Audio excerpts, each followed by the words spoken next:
Hi everyone, welcome back to another episode of Tastefully Balanced. I'm Miriam, and for today's Instant Pot recipe, we are going to make a cauliflower chowder. It's gonna be thick, it's gonna have all the delicious flavors of a chowder, but with half the calories. So if you guys love chowder recipes, especially ones that are so easy and made in the Instant Pot, please subscribe and keep watching.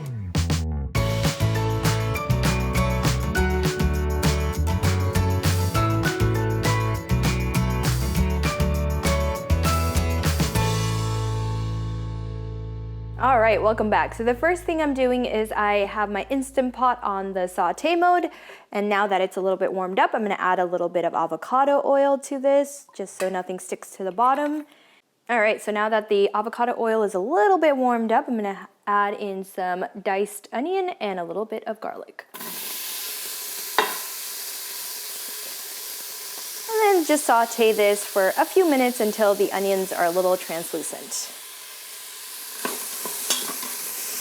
All right, so my onions are getting a little translucent, so I think now I can go ahead and add in some flour. This makes the chowder very nice and thick.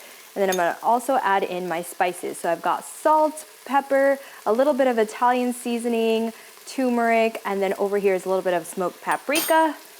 Add it all in, give it a good mix so that you cook off the raw flour taste. And then add in a few other ingredients. All right, so that looks good. Now I'm gonna add in my broth. Now, you know what I always do for my broth. I always add just water, and then this better than bouillon paste that I think just tastes a lot better. So I'm gonna add in my water, and then some of that better than bouillon paste.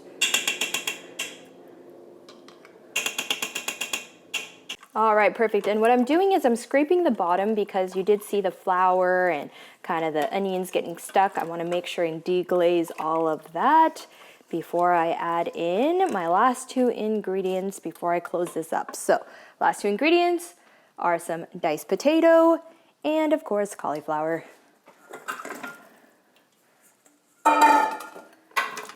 Perfect. I like to stir it around and make sure everything is as submerged as I can get it. All right, and now I'm gonna put this on the manual setting and have it on high pressure for 10 minutes. Make sure the top is sealed, and I can't see.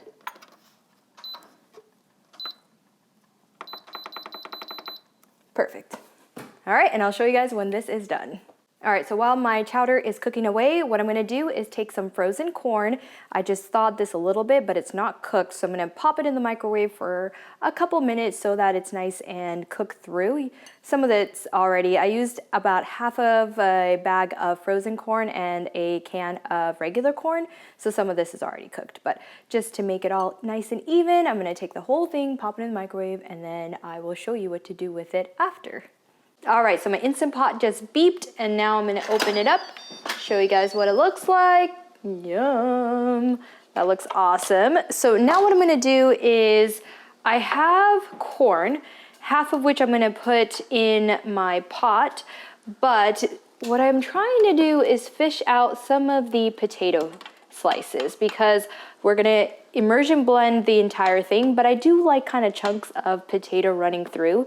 So I'm gonna try to take out a little bit of the corn, or sorry, not the corn, the potato and the cauliflower, and then we will puree the whole entire thing.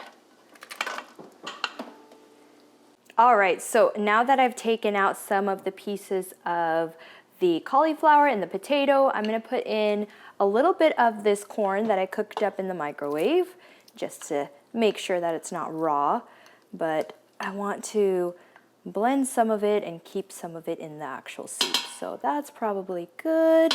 All right, so now I'm gonna take my favorite handy dandy tool here, the immersion blender, stick it into my Instant Pot and turn it on. All right, that looks perfect, nice and creamy, no big chunks. So now what I'm gonna do is add in some cheese and a little bit of milk. And also I've put my Instant Pot back on the saute mode just so I can cook up this last bit of ingredients.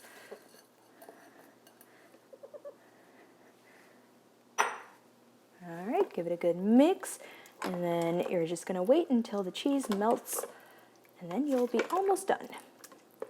Okay, nice and melted. Everything is nice and thick. Okay, so next, I'm just gonna take that corn and then the potato cauliflower bits that I took out right in the beginning, add it right back. Gives it a nice kind of chunkiness to the soup. And then give it a good mix. Taste for salt and pepper, and then you're basically done. So I'm just gonna mix this and then I'll do a taste test. All right, perfect, nice and chunky and creamy. So let's do a taste test. Gonna just take a little spoonful. Oh, you guys, okay, let me just pour it again and show you guys how thick it is. All right, ready? Oh yes, all the beautiful thickness of a regular chowder with half the calories. So I'm gonna blow on this and not burn my mouth. All right, first bite. Oh my goodness. That is so incredibly flavorful. Oh my gosh, okay. The corn and the potatoes are just melting in my mouth, and the cauliflower, without adding a ton of cream cheese, or sorry, not cream cheese, but milk and cheese, it's still very thick because we blended that cauliflower. This is absolutely delicious, perfect, again, on a weeknight that you're busy. That's kind of the theme of all these Instant Pot recipes, is that they're quick, easy, and you can do it on a busy day. So if you guys love this recipe, this chowder recipe, please comment, like, share, and subscribe. And as always, live life tastefully balanced. Wow.